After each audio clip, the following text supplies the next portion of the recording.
ఆ ఎంపీ గారికి జనం అంటే అలర్జీనా? జనాన్ని జస్ట్ ఈవీఎం బటన్స్ లాగే చూస్తారా? మాకో ఎంపీ ఉన్నాడని ప్రజలు కూడా గుర్తించడం మానేశారా? 7 అసెంబ్లీ సెగ్మెంట్స్ కు ప్రాతినిధ్యం వహించాల్సిన నాయకుడు ఒక్కచోటికే ఎందుకు పరిమితం అవుతున్నారు? అది కూడా పవన్ కళ్యాణ్ భయంతోనే పిఠాపురం దాకా వెళ్ళొస్తున్నారా? ఎవరా సింగిల్ సెగ్మెంట్ ఎంపీ? ఏంటాయన పొలిటికల్ పత్యాపారం? తంగెళ్ల ఉదయ్ శ్రీనివాస్ కాకినాడ ఎంపీ గత సార్వత్రిక ఎన్నికల్లో పొత్తులో భాగంగా జనసేన తరపున కాకినాడ లోక్సభ సీట్లో పోటీ చేసి గెలిచారాయన. ఈ ఎంపీ సీటు పరిధిలో 7 అసెంబ్లీ సెగ్మెంట్స్ ఉన్నాయి. అందులో 5 టీడీపీ, 2 జనసేన ఎమ్మెల్యేలున్నారు. రాజకీయంగా వాళ్ళిద్దరికంటే జూనియర్ ఉదయ్ శ్రీనివాస్. ఇక ఇదే నియోజకవర్గ పరిధిలోని పిఠాపురం నుంచి ప్రాతినిధ్యం వహిస్తున్నారు డిప్యూటీ సీఎం జనసేన అధ్యక్షుడు పవన్ కళ్యాణ్. పవన్ సంగతి పక్కన పెడితే తన పరిధిలోనే మెజారిటీ ఎమ్మెల్యేలతో అస్సలు పొసగడం లేదట కాకినాడ ఎంపీకి.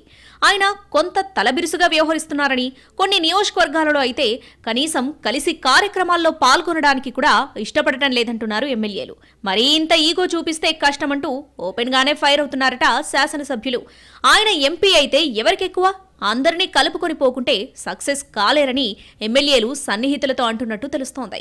ఈ పరిస్థితుల్లో ఎంపీ కూడా కేవలం పిఠాపురం నియోజకవర్గానికే పరిమితమవుతున్నట్టు గుసగుసలు వినిపిస్తున్నాయి. ఇలా అయితే ఉదయ్ శ్రీనివాస్ సింగిల్ సెగ్మెంట్ ఎంపీగా మిగిలిపోతారన్న టాక్ నడుస్తుంది నియోజకవర్గంలో.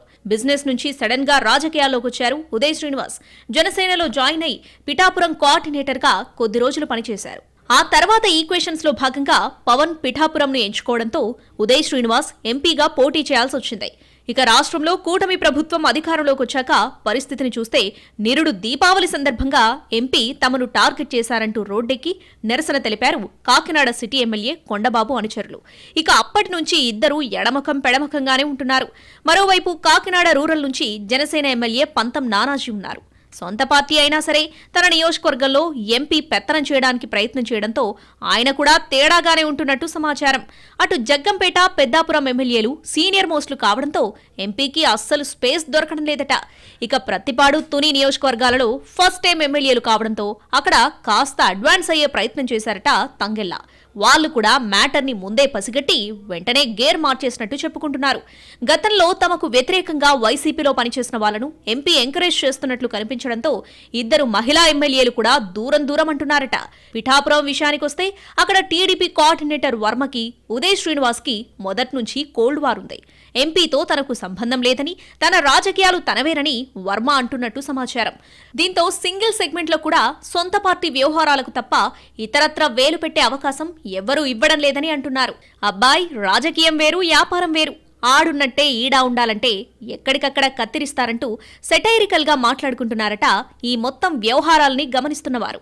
పాలిటిక్స్ లోకి కొత్తగా వచ్చిన వ్యక్తికి కూతంత లౌక్యం లేకుంటే ఎలాగన్నది వాళ్ళ క్వశ్చన్.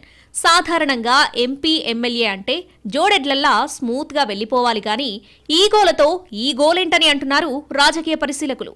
తమ నియోజకవర్గాల్లో ముఖ్యమైన కార్యక్రమాలుంటే ఎమ్మెల్యేలు స్వయంగా ఎంపీని ఆహ్వానిస్తూ ఉంటారు. కానీ కాకినాడలో మాత్రం ఆ పరిస్థితి లేదట.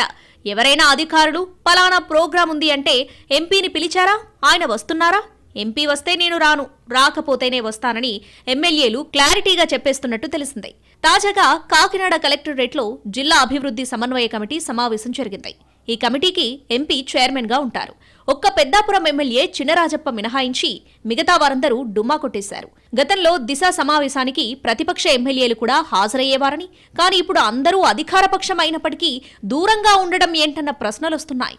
మొత్తానికి కాకినాడ ఎంపీ పిఠాపురం అసెంబ్లీ సెగ్మెంట్కే పరిమితమయ్యారన్నది క్లియర్ గా కనపడుతుందంటున్నారు పరిశీలకులు. ఆయన ఓవర్ స్పీడ్ తోనే అందరినీ దూరం చేసుకుంటున్నట్టు ప్రచారం జరుగుతోంది. ఇక మీదటైనా పరిస్థితి మారుతుందా, లేక నా దారి నాదేనని ఎంపీ అంటారా అన్నది చూడాలంటున్నారు పొలిటికల్ పరిశీలకులు.